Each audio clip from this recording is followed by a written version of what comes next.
అందరికీ నమస్కారం. SS creations ఛానల్కి స్వాగతం, సుస్వాగతం. అన్ని మాసములలో ఉత్కృష్టమైనది కార్తీక మాసం. ఈ కార్తీక మాసం సందర్భంగా సంపూర్ణ కార్తీక మహాపురాణము మనం ప్రారంభించుకుందాం. మొదటి రోజు పారాయణము. శౌనకాదకులకు సూతుడు కార్తీక పురాణమును చెప్పుట. పూర్వం నైమిషారణ్యమునకు సూత మహర్షి రాగా ఆయనను శౌనకాదిమును సత్కరించి సంతుష్టిని చేసి కైవల్యదాయకము అయిన కార్తీక మాస మహత్యమును వినిపించి మమ్మల్ని ధన్యులను చేయము అని కోరారు. వారి కోరికను మన్నించిన వ్యాసశిష్యుడైన సూతర్షి, శౌనకాదులారా, మా గురువుగారైన భగవాన్ వేదవ్యాస మహర్షుల వారు ఈ కార్తీక మహత్యాన్ని అష్టాదశ పురాణములలోని స్కాంద పద్మ పురాణముల రెండిటా కూడా వక్కాణించి ఉన్నారు. ఋషిరాజైన శ్రీ వశిష్ఠుల వారిచే రాజర్షి అయిన జనకునకు స్కాంద పురాణములలోను, హేలావిలాప బాలామణి అయిన సత్యభామకు లీలామానుష విగ్రహుడైన శ్రీకృష్ణ పరమాత్మచే పద్మపురాణములలోనూ ఈ కార్తీక మహత్యము సవిస్తరముగా చెప్పబడినది. మన అదృష్టం వలన నేటి నుంచే కార్తీక మాస ప్రారంభం కావున ప్రతిరోజు నిత్యపారాయణగా ఈ మాసమంతా కార్తీక పురాణ శ్రవణం చేసుకుందాము. ముందుగా స్కాంద పురాణముల్లోని వశిష్ఠ ప్రోక్తమైన కార్తీక మహత్యాన్ని వినిపిస్తాను, వినండి అంటూ చెప్పసాగాడు. వశిష్ఠ మహర్షి జనక మహారాజు ఇంటికి వెళ్ళాడు. పూర్వం ఒకసారి సిద్ధాశ్రమంలో జరుగుతున్న యాగానికి అవసరమైన ద్రవ్యార్థమై వశిష్ఠ మహర్షి జనక మహారాజు ఇంటికి వెళ్ళాడు. జనకునిచే యుక్త మర్యాదలు అందుకొని తను వచ్చిన విషయాన్ని ప్రస్తావించాడు. అందుకు జనకుడు ఆనందంగా అంగీకరించి, హే బ్రహ్మర్షి, మీ యాగానికి ఎంత ద్రవ్యం కావాలన్నా నిరభ్యంతరంగా ఇస్తాను. కానీ సర్వపాపహారమైన ధర్మసూక్ష్మాన్ని నాకు తెలియచేయండి. సంవత్సరములోని సర్వమాసముల కంటేనూ కార్తీక మాసం అత్యంత మహిమాన్వితమైనదని, ఆచరణ సమస్త ధర్మాల కన్నా శ్రేష్టతరమైనదని చెబుతూ ఉంటారు కదా. ఆ నెలకు అంతటి ప్రాముఖ్యం ఎలా కలిగింది? ఈ వ్రతము ఉత్కృష్ట ధర్మమే ఏ విధంగా అయింది అని అడగగా, మునిజన వశిష్ఠుడైన వశిష్ఠుడు జ్ఞానహాసమును చెబుతూ ఇలా ప్రవచించాడు. జనక మహారాజా, పూర్వజన్మల్లో ఎంతో పుణ్యం చేసుకుంటే గాని సత్వశుద్ధి కలగదు. ఆ సత్వశుద్ధి కలిగిన నీ వంటి వారికి మాత్రమే ఇటువంటి పుణ్యప్రదమైనది, వినినంత మాత్రం చేతనే అన్ని పాపాలను అణచివేసేది అయిన కార్తీక మహత్యము వినాలనే కోరిక కలుగుతుంది. విశ్వశ్రేయాన్ని దృష్టిలో ఉంచుకొని నీవు అడిగిన సంగతులన్నీ చెబుతాను, విను. విదేహ కార్తీక మాసాలలో సూర్యుడు తులాసంక్రమణతో ఉండగా సహృదయతతో ఆచరించే స్నాన, దాన, జప, పూజాదులు విశేష ఫలితాలు ఇస్తాయని తెలుసుకో. ఈ కార్తీక వ్రతాన్ని తులాసంక్రమణాదిగా కానీ శుద్ధ్యపాడ్యము నుంచి కానీ ప్రారంభించి ముందుగా సర్వపాపహరం పుణ్యం వ్రతం కార్తీక సంభవం నిర్విఘ్నం కురుమే దేవ దామోదర నమోస్తుతే. ఓ దామోదర, నా ఈ వ్రతమును నిర్విఘ్నముగా పూర్తి చేయము అని నమస్కారపూర్వకంగా సంకల్పించుకొని కార్తీక స్నానం ఆచరించాలి. కార్తీక మందలి సూర్యోదయ వేళ కావేరీ నదిలో స్నానం చేసిన వారి పుణ్యం చెప్పనలవి కాదు. సూర్యుడు తులారాశిని ప్రవేశించగానే గంగానది ద్రవరూపం ధరించి సమస్త నదీ జలాల యందు చేరుతుంది. వాపీకూప తటాకాది సమస్త సజ్జలాశయాలలోనూ కూడా విష్ణువు వ్యాపించి ఉంటాడు. బ్రాహ్మణుడైన వాడు కార్తీక మాసంలో నదికి వెళ్ళి హరిధ్యానితుడై కాళ్ళు చేతులు కడుక్కొని ఆచమించి శుద్ధాత్ముడై మంత్రయుక్తముగా భైరవాగ్నిని తీసుకుని మలలోతు నీటిలో నిలబడి స్నానం చేయాలి. పిదప దేవతలకు, ఋషులకు, పితరులకు తర్పణాలను వదలాలి. అనంతరం అఘమష్ణ మంత్రజపంతో బటనవేలి కొనతో నీటిని కెలికి 3 దోసెళ్ల నీళ్లను గట్టు మీదకు చిమ్మి తీరము చేయాలి. చేరగానే కట్టుబొట్టకలను పిండాలి. దీనినే యక్షతర్పణము అంటారు. అనంతరం ఒళ్ళు తుడుచుకొని పొడివి, మడివి, తెల్లనివైన వస్త్రాలను ధరించి హరిస్మరణ చేయాలి. గోపీచందనంతో ఈ 12 ఊర్ధ్వపుండ్రాలను ధరించి సంధ్యావందన గాయత్రీ జపాలను ఆచరించాలి. ఆ తరువాత ఉపాసనము చేసి బ్రహ్మయజ్ఞం ఆచరించి తన తోటలో నుంచి చక్కని పుష్పాలను తెచ్చి శంఖచక్రధారి అయిన విష్ణువును సాలగ్రామమునందు ఉంచి సభక్తిగా షోడశోపచారాలతో పూజించాలి. అటు పిమ్మట కార్తీక పురాణ పఠనము కానీ శ్రవణము కానీ ఆచరించిన వాడై స్వగృహాన్ని చేరి దేవతార్చన, వైశదేవాదులను చేసి భోజనమును చేసి ఆచమనం చేసి పునఃపురాణ కాలక్షేపమును చేయాలి. సాయంకాలం కాగానే ఇతర వ్యాపారాలన్నింటినీ కూడా విరమించుకొని శివాలయంలో కానీ వైష్ణవాలయంలో కానీ యథాశక్తి దీపాలను పెట్టి అక్కడ స్వామిని ఆరాధించి భక్ష్య భోజ్యాదులు నివేదించి శుద్ధ వాక్కులతో హరిని స్తుతించి నమస్కరించుకోవాలి. ఈ కార్తీక మాసం పొడుగునా ఈ విధంగా వ్రతాన్ని చేసిన వారు పునరావృత్తి రహితమైన వైకుంఠాన్ని పొందుతారు. ప్రస్తుతం పూర్వజన్మార్జితాలైన పాపాలన్నీ కూడా కార్తీక మాస వ్రతం వలన హరించుకుపోతాయి. వర్ణాశ్రమ లింగ వయోభేదరహితంగా ఈ వ్రతాన్ని ఎవ్వరాచరించినా సరే వాళ్ళు మోక్షార్హులు కావడం నిస్సంశయము. జనకరాజా తనకు తానుగా ఈ వ్రతాన్ని ఆచరించలేకపోయినా ఇతరులు చేస్తూ ఉండగా చూసి అసూయారహితుడై ఆనందించేవానికి ఆ రోజు చేసిన పాపాలన్నీ విష్ణు కృపాగ్నిలో ఆహుతైపోతాయి. ద్వితీయాధ్యాయం కార్తీక సోమవార వ్రతము. వశిష్ఠ ఉవాచ, హే జనక మహారాజా, వినినంతని మాత్రము చేతనే మనోవాఖ్యాయముల ద్వారా చేయబడిన సర్వ పాపాలను హరింపచేసే కార్తీక మహత్యాన్ని శ్రద్ధగా వినుసుమా. అందున ఈ నెలలో శివప్రీతిగా సోమవార వ్రతము ఆచరించేవాడు తప్పనిసరిగా కైలాసాన్ని చేరుకుంటాడు. కార్తీక మాసంలో వచ్చే ఏ సోమవారం నాడైనా సరే స్నాన జపాదులను ఆచరించినవాడు 1000 అశ్వమేధ యాగాలు చేసినటువంటి ఫలితాన్ని పొందుతాడు. ఈ సోమవార వ్రత విధి 6 రకాలుగా ఉంది. 1 ఉపవాసము, 2 ఏకభుక్తము, 3 నక్తము, 4 అయాచితము, 5 స్నానము, 6 తిలాదానము. ఉపవాసం శక్తిగలవారు కార్తీక సోమవారం నాడు పగలంతా అభోజనముతో గడిపి సాయంకాలమున శివాభిషేకం చేసి నక్షత్ర దర్శనానంతరమున తులసి తీర్థం మాత్రమే సేవించాలి.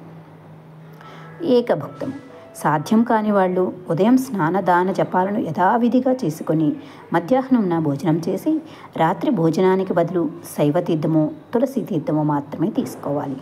3 నక్తము పగలంతా ఉపవాసం చేసి రాత్రి నక్షత్ర దర్శనం తర్వాత భోజనము కానీ ఉపాహారము కానీ స్వీకరించాలి.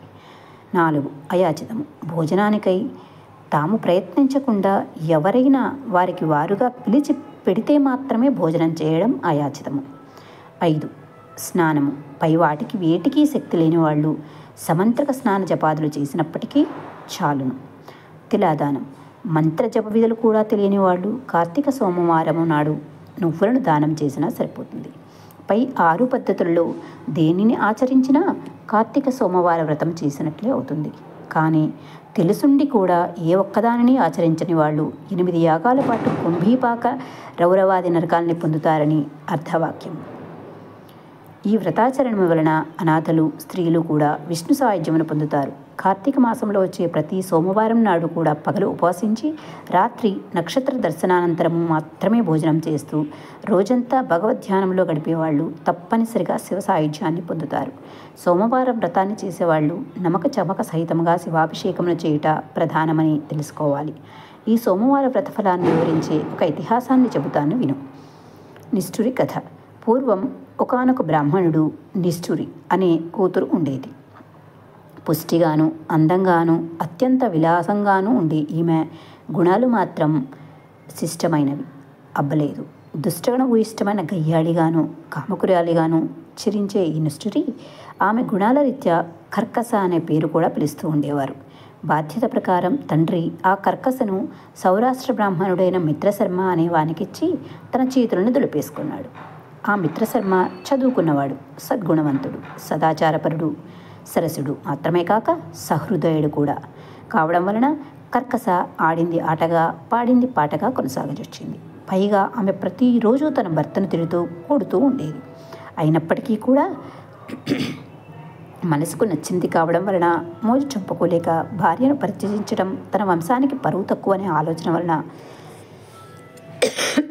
మిత్రశర్మ కర్కస పెట్టే కఠిన హింసలన్నింటినీ భరిస్తూనే ఉండేవాడు. కానీ ఏనాడు ఆమెను శిక్షించలేదు. ఆమె ఎందరో పరపురుషులతో అక్రమ సంబంధమును పెట్టుకుని భర్తను అత్తమామలను మరింత నిర్లక్ష్యంగా చూసేది. అయినా భర్త సహించాడు. ఒకానొక నాడు ఆమె యొక్క విటులలో ఒకడు ఆమెను పొందుతూ, నీ మొగుడు బ్రతికి ఉండడం వలన మనం తరచూ కలుసుకోలేకపోతున్నాం అని రెచ్చగొట్టడంతో కర్కస ఆ రాత్రికి రాత్రి నిద్రాముద్రితుడై ఉన్న భర్త శిరస్సును ఒక పెద్ద బండరాతితో మోది చంపివేసి ఆ శవాన్ని తానే మోసుకొని పోయి ఒక పాడుబడిన నూతిలోకి విసిరివేసింది. ఇదంతా గమనించినప్పటికీ కూడా ఆమె విడుల బలం ఎక్కువ కావటం చేత అత్తమామలు ఆమెను ఏమీ అనలేక తామే ఇల్లు వదిలి వెళ్ళిపోయారు. అంతటితో మరింత స్వతంత్రించిన కర్కస కన్ను మిన్నుగానని కామావేశంలో అనేక మంది పరపురుషులతో సంపర్కం పెట్టుకుని ఎందరో సంసార స్త్రీలను కూడా తన మాటలతో భ్రమింపచేసి తన విటను తార్చి తద్వారా సొమ్ము చేసుకునేది. కాలం గడిచింది. దానికి బలం తగ్గింది, యవ్వనం తొలగింది. శరీరంలోని రక్తం పలచబడడంతో కర్కశ జబ్బు పడింది. అసంఖ్యాక పురుషోత్తులతో సాగిన శృంగార క్రీడల పుణ్యమా అని అనూహ్యమైన వ్యాధులు సోకాయి. పూలగుత్తి లాంటి మేను పుళ్ళు పడిపోయింది. జిగీబిగి తగ్గి కర్కశ వద్దకు వీటిని రాకపోవడం తగ్గిపోయింది. ఆమె సంపాదన పడిపోయింది. అందరికందరూ ఆమెను అసహ్యించుకోసాగారు. తుదకు అక్రమపతులకే గాని సుతులకు నోచుకొని ఆ నిష్ఠుర తినడానికి తిండి, ఉండేందుకు ఇంత ఇల్లు, ఒంటి నిండా కప్పుకునేందుకు వస్త్రం కూడా కరువైపోయింది. సుఖప్రాణాలతో వీధిన పడి మరణించింది. కర్కశ శవాన్ని కాటికి మోసుకుపోయే దిక్కు కూడా లేకుండా పోయింది. యమదూతలు ఆ జీవిని పాశబద్ధతం చేసి నరకానికి తీసుకువెళ్ళిపోయారు. యముడామకు దుర్భరమైన శిక్షలను విధించాడు. భర్త ద్రోహికి భయంకర నరకం. భర్తను విస్మరించి పరపురుషులను ఆలింగనం చేసుకున్న పాపానికి ఆమె చేత మండుతున్న ఇనుపస్తంభాన్ని కౌగలింపచేశారు. భర్త తలను బ్రద్దలు కొట్టినందుకు ముండ్లగదలతో ఆమె తల చిట్లేట్లు మోదించారు. భర్తను దూషించినందుకు, కొట్టినందుకు గాను, తనినందుకు గాను దాని పాదాలను పట్టుకుని కఠిన శిలలపై వేసి బాధించాడు. సీసమును గాని చెవులలో పోయించాడు. కుంభీపాక నరకానికి పంపాడు.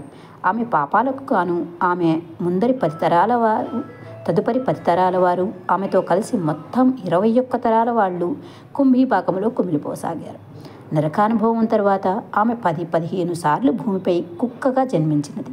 15వ పర్యాయమున కళింగ దేశంలో కుక్కగా పుట్టి ఒకానొక బ్రాహ్మణ గృహంలో ఉండేది. సోమవార వ్రతఫలముచే కుక్క కైలాసవనంతట. ఇలా ఉండగా ఒక కార్తీక సోమవారం నాడు బ్రాహ్మణుడు పగలు ఉపవాసం ఉండి శివాభిషేకాదులు నిర్వహించి నక్షత్ర దర్శనానంతరం నక్త స్వీకారానికి సిద్ధపడి ఇంటి బయట బలిని విడిచిపెట్టాడు.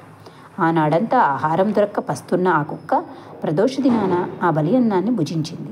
బలి భోజనం వలన దానికి పూర్వస్మృతి కలిగి, ఓ విప్రుడా, రక్షింపమని కుయ్యి అన్నను పెట్టింది. దాని అరుపులు విన్న విప్రుడు కుక్క మాట్లాడడాన్ని గమనిస్తూ విస్తుపోయాడు. ఏమి తప్పు చేశావు? నిన్ను నేనెలా రక్షించగలను అని అడిగాడు. అందుకు ఆ కుక్క, ఓ బ్రాహ్మణుడా, పూర్వజన్మలో నేనొక విప్రవనితను. కామంతో కళ్ళు మూసుకుపోయి జారత్వానికి వడిగట్టి భర్త హత్యకు, వర్ణసంకరానికి కారకురాలనయ్యాను. పతితను. ఆయా పాపాలకు అనుగుణంగా అనేక కాలం నరకంలో చిత్రహింసలు అనుభవించి ఈ భూమిపై ఇప్పటికి 14 సార్లు కుక్కగా పుట్టాను. ఇది 15వ సారి. అటువంటిది ఇప్పుడు నాకు హఠాత్తుగా ఈ పూర్వజన్మలు ఎందుకు గుర్తుకు వచ్చాయో అర్థం కావడం లేదు. దయచేసి విశదపరచమని కోరింది. బ్రాహ్మణుడు సర్వాన్ని జ్ఞానదృష్టి చేత తెలుసుకొని, సునకమా, ఈ కార్తీక సోమవారం నాడు ప్రదోష వేళ వరకు పస్తు ఉండి నాచే విడవబడిన బలిభక్షణం చేయటం వలన నీకు ఈ పూర్వజన్మ జ్ఞానం కలిగినదని చెప్పాడు.